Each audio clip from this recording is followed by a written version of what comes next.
Good morning, YouTube. Here we are, back at it again. Um, I'm recording a bunch of these today, and I'm going to be having them layered out through the week. And again, if you like what I'm doing and you like this type of video and like these type of deck techs, please let me know. It helps me in the future to know what type of decks you want to see and what type of decks to do.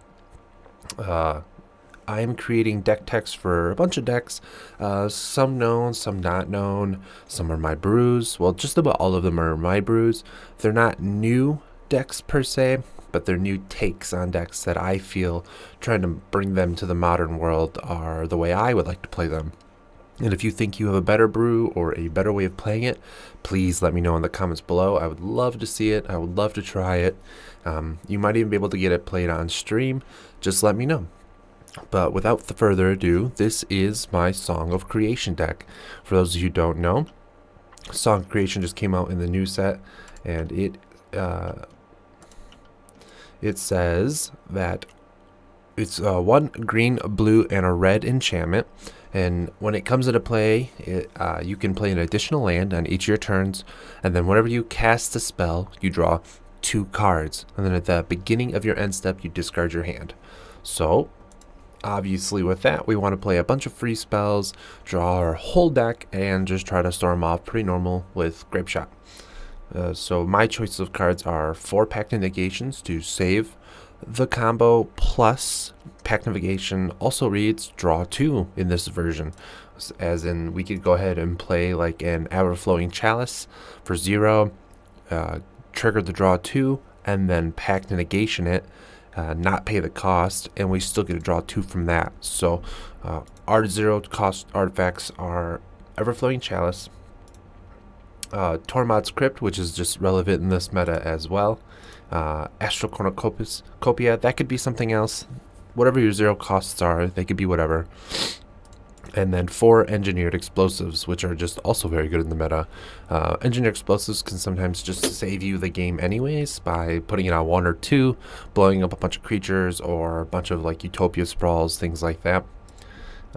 Moving to the further combo pieces, we have Retract. Retract is a 1 blue instant that returns all artifacts you control to their owner's hand. So basically, if you have 3 or 4 artifacts out with an active or with a song out and you retract, you're generally going to win the game because it's going to draw you 2, and then that's going to allow you to draw 8 or plus more cards. 1 Noxus Revival for if they get rid of our Grape Shot, or we need to continue the combo somehow. 3 Wild Cantors to help get the combo out as fast as possible, so we play Sound Creations on, turn 2 or 3. 1 is possible, but obviously that's Magical Christmas Land. 2 Mana Morphos, which helps with a bunch of mana costs, which I'll go over the mana here in a minute. But it also draws us a bunch of cards again. Glittering Wish is in here for a lot of reasons. Mainly, though, it allows us to have essentially 4 more targets to get our Song of Creation, because we can Glittering Wish on 2 and then generally play Creation on 3, and that could be good enough. So Pentad Prism on 2 is an insane card. It allows us to basically try to go off right away, and this is also just cool things you can do with it is just playing it for 2 while you're going off, draws you 2, and then it allows you to use 2 more mana. Simian Spirit Guides, for the obvious reasons that they help push the combo out faster, and then also let us combo with Grape Shot later once we're going off, because generally it takes all of our mana to cast the Song Creation and then go off that turn. Looking at the mana base, I simplified it for my reasons. We have City of Brass, 2 Forbidden Orchard. These could be whatever. I think when I was doing this originally, I was doing it as a budget for a buddy, which is why the explosives weren't in here before, but they are now. So these could be changed to, kind of whatever you want, but they still do what I need them to do, which is tap for any color mana. Gemstone Mines, again, obvious reasons. They tap for any color mana. 2 basic islands, so that way at least if we get Blood Moon or anything of that nature, we can have our islands to cast our Song of Creation via Pentad Prisms or Cantors or Manamorphoses. And then Reflecting Pool, I think, is kind of an underplayed card, but Reflecting Pool with a Gemstone Mine or a City of Brass or a Forbidden Orchard lets us tap for also any color mana for free. So super relevant, super cool.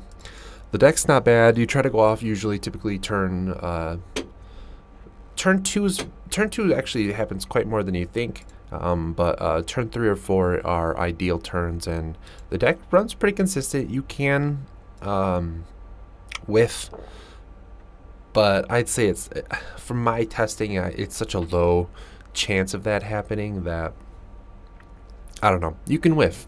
Just forewarning, I guess, if you try something like this. But moving on to the sideboard, we have 4 Ley of Sanctity. Pretty normal in combo decks. It just allows us to protect ourselves from Thoughtseize, Inquisition, but also a lot of burn to the face, which can erase us pretty well. 3 Veil of Summer, for that way we can protect our Song of Creation when it's out. And then the rest of the pieces are here for essentially Glittering Wish.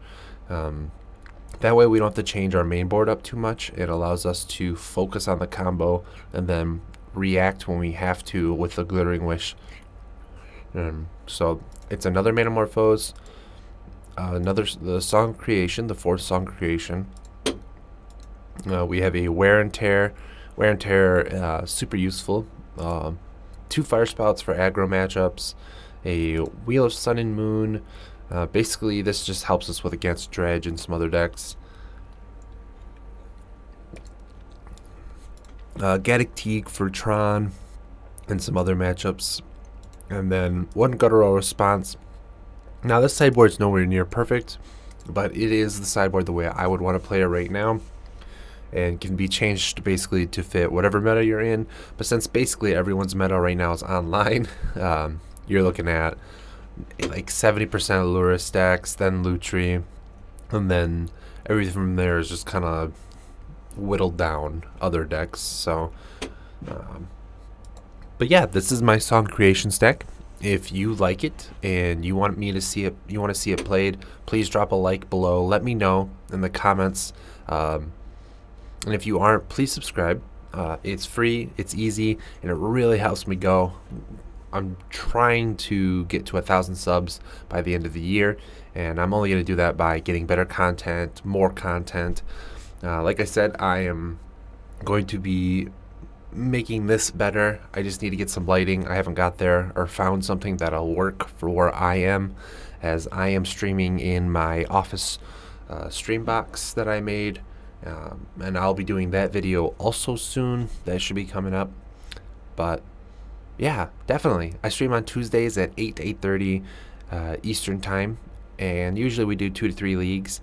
And what I'll be doing is be playing these decks that I'd be putting out. So if you have any deck suggestions or cards or combos that you would like to see, please leave them down in the comments below, and we'll go from there.